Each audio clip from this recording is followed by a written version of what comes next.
ಇವತ್ತು ನಾನು ಮಾಡ್ತಿರೋದು ಎಲ್ಲರಿಗೂ ಇಷ್ಟವಾಗುವಂತಹ ಮಾವಿನ ಹಣ್ಣಿನ ಶ್ರೀಕರಣಿ.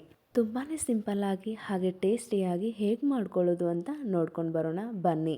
ಎಲ್ಲರಿಗೂ ನಮಸ್ಕಾರ, ವೆಲ್ಕಮ್ ಟು ಮೈ ಚಾನಲ್. ನಾನು ಶ್ರುತಿ.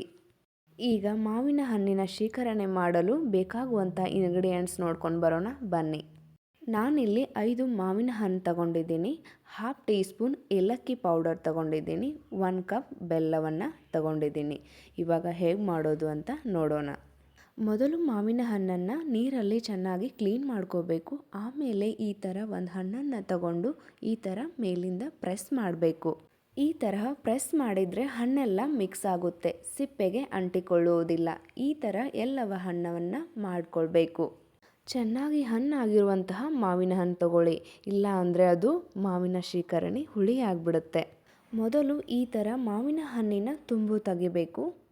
ಮಾವಿನ ಹಣ್ಣನ್ನು ಈ ಥರ ಪ್ರೆಸ್ ಮಾಡಬೇಕು, ಒಳಗಡೆ ಇರೋ ಹಣ್ಣೆಲ್ಲ ಹೊರಗಡೆ ಬೀಳುತ್ತೆ. ನೀಟಾಗಿ ಈ ಥರ ಸಿಪ್ಪೆಯನ್ನು ಪ್ರೆಸ್ ಮಾಡಬೇಕು. ಎಲ್ಲ ಮಾವಿನ ಹಣ್ಣನ್ನು ಇದೇ ತರಹ ಮಾಡಿ ಇಟ್ಕೊಳ್ತೀನಿ. ಹೀಗೆ ಎಲ್ಲ ಹಣ್ಣನ್ನು ಸಿಪ್ಪೆಯಿಂದ ಚೆನ್ನಾಗಿ ನೀಟಾಗಿ ಬಿಡಿಸಿ ಇಟ್ಟಿದ್ದೀನಿ. ಈ ಸಿಪ್ಪೆಗೆ ಸ್ವಲ್ಪ ನೀರು ಹಾಕಿ ಮಾಡ್ಕೊಳ್ಬೋದು. ನಮ್ಮ ಮನೆಯಲ್ಲಿ ಗಟ್ಟಿ ಶ್ರೀಕರಣಿ ಇಷ್ಟಪಡೋದ್ರಿಂದ ನೀರು ಹಾಕದೆ ಹೀಗೆ ಮಾಡ್ತಿದ್ದೀನಿ. ಈ ಗೊಪ್ಪವನ್ನು ಈ ಥರ ಪ್ರೆಸ್ ಮಾಡಿ ಹಿಂಡಬೇಕು.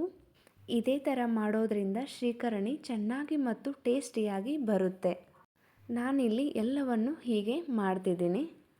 ಹೀಗೆ ನೀಟಾಗಿ ಗಂಟನ್ನು ಬಿಡಿಸಿದ ಮೇಲೆ ಇದಕ್ಕೆ ಪುಡಿ ಮಾಡಿಟ್ಟಂತಹ 1 ಕಪ್ ಬೆಲ್ಲವನ್ನು ಹಾಕ್ತಿದ್ದೀನಿ. ½ ಟೀ ಸ್ಪೂನ್ ಏಲಕ್ಕಿ ಪುಡಿ ಹಾಕ್ತಿದ್ದೀನಿ. ಇದಕ್ಕೆ ಸ್ವಲ್ಪ ಸಾಲ್ಟು ಹಾಕೋಬೋದು, ನಾನಿಲ್ಲಿ ಹಾಕದೆ ಹಾಗೆ ಮಾಡ್ತಿದ್ದೀನಿ. ಹೀಗೆ ಸೌಟಿಂದ ಚೆನ್ನಾಗಿ ಮಿಕ್ಸ್ ಮಾಡ್ಕೊಳ್ಬೇಕು. ಮಾವಿನ ಹಣ್ಣಿನ ಸಿಪ್ಪೆಗೆ ಸ್ವಲ್ಪ ನೀರು ಹಾಕಿ ಅದೇ ನೀರನ್ನು ಈ ಶ್ರೀಕರಣಿಗೆ ಹಾಕ್ಬೋದು. ನಾನಿಲ್ಲಿ ಸ್ವಲ್ಪವೂ ನೀರು ಹಾಕದೆ ಹಾಗೆ ಗಟ್ಟಿ ಶ್ರೀಕರಣಿ ಮಾಡ್ತಿದ್ದೀನಿ. ನೋಡಿದ್ರಲ್ಲ ಫ್ರೆಂಡ್ಸ್, ಎಷ್ಟು ಈಸಿಯಾಗಿ ಮಾವಿನ ಹಣ್ಣಿನ ಶ್ರೀಕರಣಿ ಮಾಡ್ಬೋದು ಅಂತ. ಈ ಶ್ರೀಕರಣಿ ಮಾಡುವ ವಿಧಾನ ನಿಮಗೆ ಇಷ್ಟ ಆದರೆ ಲೈಕ್ ಮಾಡಿ, ಶೇರ್ ಮಾಡಿ, ಹಾಗೆ ಕಮೆಂಟ್ ಮಾಡಿ ಮತ್ತು ಸಬ್ಸ್ಕ್ರೈಬ್ ಮಾಡ್ಕೊಳ್ಳಿ.